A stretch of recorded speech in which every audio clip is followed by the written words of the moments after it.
So I just recently got done watching. I didn't watch all of it actually. The latest hustings in Eastbourne between Liz Truss and Rishi Sunak running off against one another for the Conservative Party leadership and hence to be Prime Minister after the elections on the 2nd of September. I've submitted my ballot already. I'm going to vote for Rishi Sunak because I recently became a member of the Conservative Party, and I think I came a member of the Conservative Party after sort of the revelation that they've been doing more to legalise cannabis than any other party. So, like both those candidates know that, and like what they're both doing to some extent at Eastbourne is really just rehashing all the same sorts of points that you know the converted want to hear in the Conservative Party, right? You know, your real rah rah, true blue, card carrying Conservative Party member types. They all want to hear the same stuff. And Sunak and Truss have, in essence, been saying the same stuff. You know, they'll lift funding out of deprived urban areas and focus on deprived rural areas instead, which I mean is a semi decent point even because yeah, there is a lot of poverty in the countryside that has gone unaddressed, you know, under Labour governments and so on. And yeah, and they want to end solar panels built on pretty countryside and all this sort of thing, and lower taxes, and you know, break up the NHS and all this sort of stuff that sort of you know, the real kind of traditional rural dwelling, middle to upper middle class, strong seat Tory area dwelling people who actually are members of the Conservative Party and who will vote for Sunak or Truss. Like that's really the sorts of things that they want to be hearing, or in their minds, that's the sort of things that they want to be hearing. And Rishi Sunak did bring up this important point that yeah, it's these swing voters that if they're going to win the election, the general election, 2 or 3 years or 2.5 years away now at this point in 2025, yeah, they will need to get those swing voters. That they will know also that the way they won the 2010 election was by highlighting the fact that they were intending to legalize cannabis, and they were getting all these votes from the 1.2 million cannabis users in the United Kingdom. That is not a small amount of people at all. That is a very large number of people. And it's all these sorts of people on the fence. These are older leftist types who are all voting Conservative because they're voting for weed. They think like, well, Labour looks like they're never going to do it. They've raised cannabis to a Class B drug. They've made shrooms definitively illegal. So what can we do? I guess Conservative. You know, just if it's going to just push this message a little bit further. However, Sunak and Truss, even though they're probably at this point on the, relatively speaking, the same page when it comes to cannabis, I imagine they both just would want to snap their fingers and make it legal. I imagine they would, but people, loads of people in their party, loads of Conservatives don't want that to happen. I don't know why. Because they believe the propaganda that all very older Conservatives from the past and the Nixon era in the States, oh, this is what American Conservatives like, and that bleeds back into Britain and influences our political culture. And all kind of drugs are bad and all this nonsense from the past, right? They'll still believe that. So Sunak and Truss can say like, right, we will legalize cannabis. We will make it fucking legal here. It's like, oh well, we don't want that. Like, you do want that. Honestly, you do. You don't even know you want it. You do want it. It's the most important bit of policy for the 21st century. It is. It definitely is. It on this single issue. Actually, the rest of the drugs issue be damned. Is just cannabis, very possibly. Sure, like opium, morphine, heroin, etc. Very important. She gets that in due course. But cannabis is not merely something to get high with. That is the tip of the iceberg when it comes to cannabis. Cannabis sativa is our most versatile agricultural crop. That's its major utility. It can be used as building materials, fuel, plastic, textiles, livestock feed, all this stuff, in addition to the wealth of great medicinal properties that it has, with THC in it as well, to lessen anxiety, treat OCD and PTSD and the rest of it, as well as chronic pain, for it to act as an antiemetic in cancer treatment and as a painkiller for chronic pain, chemotherapy, say, and epilepsy and whatnot, right? So it's very important to legalize on all sorts of levels. Decriminalizing would transform society. It would crime would fall off rapidly. We'd have more tax money than we know what to do with. We could invest it back into urban deprived areas and rural deprived areas. Setting up a licensing infrastructure to sell legal cannabis for recreational purposes is what I really want to see it getting to. So someone can just get a personal license to sell weed like you can with alcohol, get a level 2 course and do a test. All in all, it's 150 quid to get your weed seller's license, like your drug dealer license, and a premises license for like 700 quid or whatever it costs for alcohol to get one of those, and a personal license. So you have weed shops and bars like we fucking should. And yes, all that stuff. Mostly because like the crime will fall off. We'll stop having money in a black market. We'll have stop everything related to black markets and dodginess and gangs and street violence and stabbings and whatnot, and all this bullshit that goes along with illegal activity in black market drug dealing, right? All that swept away like that. Great. But I am particularly interested in a number of other properties associated with cannabis, particularly the potential within cannabis sativa to manufacture these very strong, very flexible and light plastics. Because using that and using additive manufacturing techniques, i.e. things like 3D printing, we could be using this material to make the next generation of aircraft, rockets. We could be using the plastics itself as a building material to create huge buildings, like way bigger than we're capable of building now. I mean, with the Burj Khalifa in Dubai, yeah, that's about as high as we can make a building now using steel. I mean, there might be one or two slightly bigger skyscrapers in the future using steel, but it won't get much higher than that. That's really pushing the very limits of engineering was capable of with steel. You need hemp thermoplastics. You get a skyscraper that's a bit higher than it. You might even get one that's a mile high. A mile high skyscraper. It'll be built out of plastic. I'm pretty certain of that. You get one that's a mile high. And yeah, you do need to have a Young's modulus of 70 gigapascals because it needs to bend in the wind.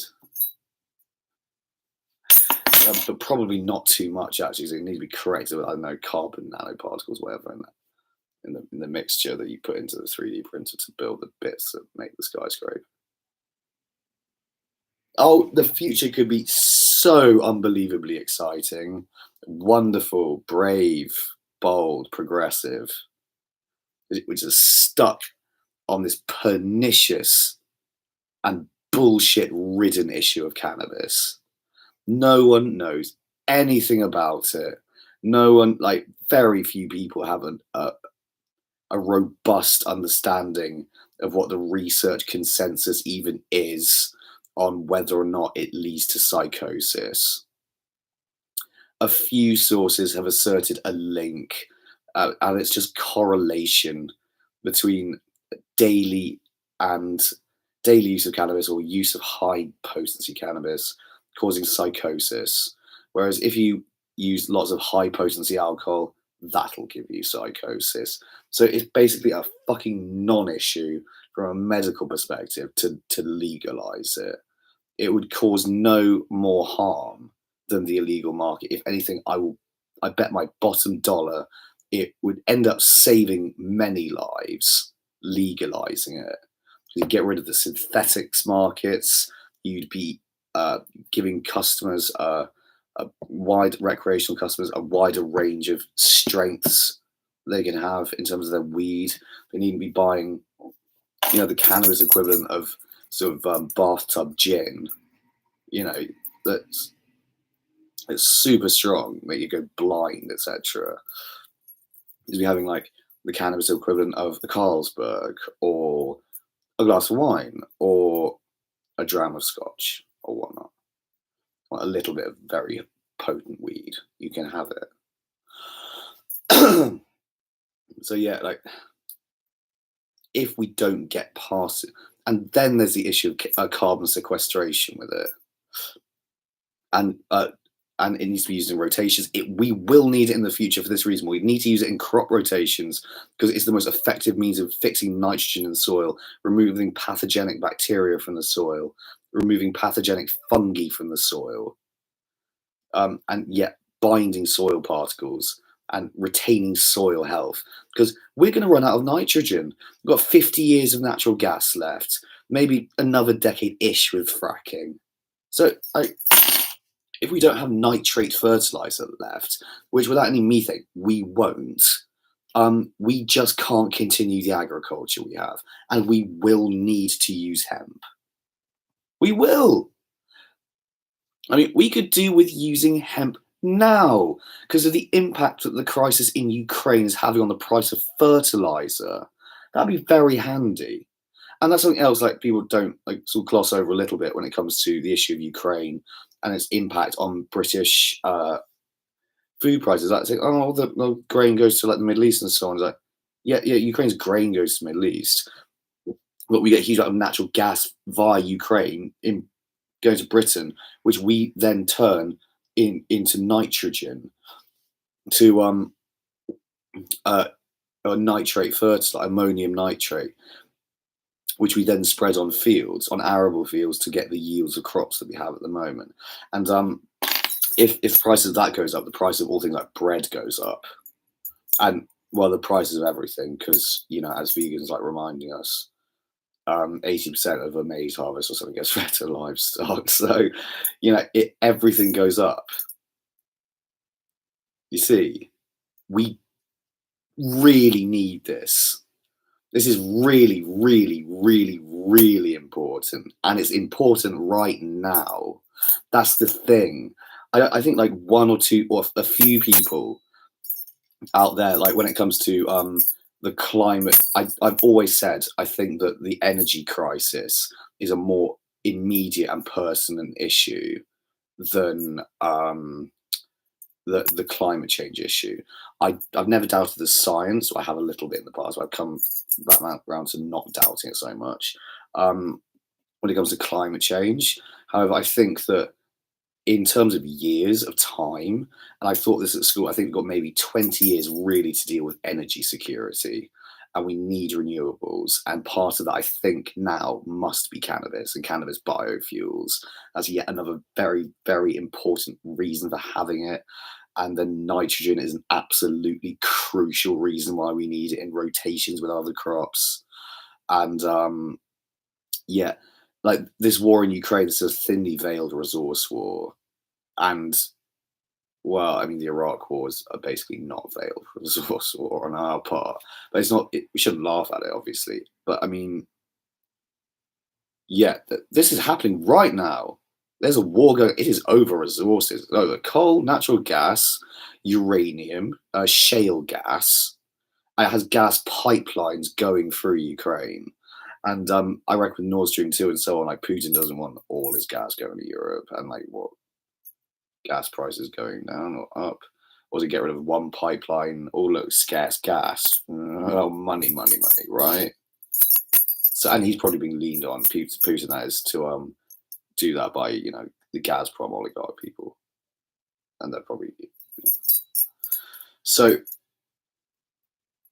Yeah, like I still think Sunak's gonna take it. I think he'll win. On a level because of like actually how similar they are as candidates, and well, it sort of makes no difference. This is all like, kind of like David Cameron legacy politics, really. These are the Cameronian successors, and then kind of like the flash in the pan. Frankly, that was Boris, and poor Boris, right? He just wanted to have his fun. He probably expected cannabis to be legal by Cameron's third year in office, and then he thought like he'll be like the stoner king Winston, won't he? Like going around with a giant blunt and like forgetting everyone's name. Hello. And he wasn't anticipating COVID, Ukraine, and everything else. But bless him, he had a go, didn't he, Boris? And yeah, I mean, I want to be king of the world as a kid. Well, he couldn't have seen Titanic. He'd been too young. But I mean, it's the sort of thing a peculiar, eccentric little British kid says, isn't it? I want to be king of the world. Like, cool. It's never gonna happen. Yeah. So that's how I vote. I think I'm taking all concern for anything other than cannabis legalization off the table, because it will help with most things. Healthcare will take huge amounts of pressure off the NHS. Education, I think repairing like social issues in the private communities by bolstering them with more tax money and reducing crime in those areas. I think you get better performance in schools. I think it just improves things across the board. I think. I know. I think I know. Yes. And people won't use so many drugs. Cannabis use rates will go down in general. A lot of people still use it though. Probably need to for medical reasons. And yeah, it will need to happen eventually. That's the major issue here. Like fossil fuels will run out. Natural gas will be the first. We need nitrogen. We need ammonium nitrate fertilizer or something to replace it. And that thing probably is cannabis, sativa, hemp. Or unless we go, or a hell of a lot of fracking, which I don't want to fucking see, frankly. And is it like a little like Sunak and Truss of ragging on solar panels? So allow it. Solar panels, yes, we also need those. Or like, yeah, probably that. Like, whatever. The scariest thing about the Labour Party and all like kind of like those sorts of leftists, and when it comes to like an issue like cannabis, not supporting cannabis as well. I suppose we're not then either. But why aren't you? What have you looked into these and causes psychosis? It's just like you that like there's a certain sort like one blowhard will say something like, oh, in cannabis involved in such and such is a violent crime, and there's a bizarre statistic dredged up from some deep dark hole corner of the internet. They were like, oh, it was bad then. Like, do half people who vote Labour even know why they vote Labour? They've never wanted to legalise weed. I don't think. I think the first Labour politician to hint at it was Jeremy Corbyn. But via the NHS, it's all big pharma money flowing through that fucker. I'm pretty certain that's what's going on there. Ha. Ha. We must legalize cannabis. The sooner we have some great times. A very, very prosperous country. You know, a prosperous, progressive country, liberal, like the Netherlands, more, or Spain, or Portugal, or Canada, or the more enlightened part of the States. Otherwise, you know, we can stay in this rut. We can stay in like this Alabama, Florida rut, and see Britain become more like Florida and more deprived and more unequal. And you know, the poor will get poorer and have poorer quality of life. Rich will get richer and, well, not get happier either, because no one gets happier after they had an 80 grand deal. Thank you for watching. Bye bye bye. Love you lots.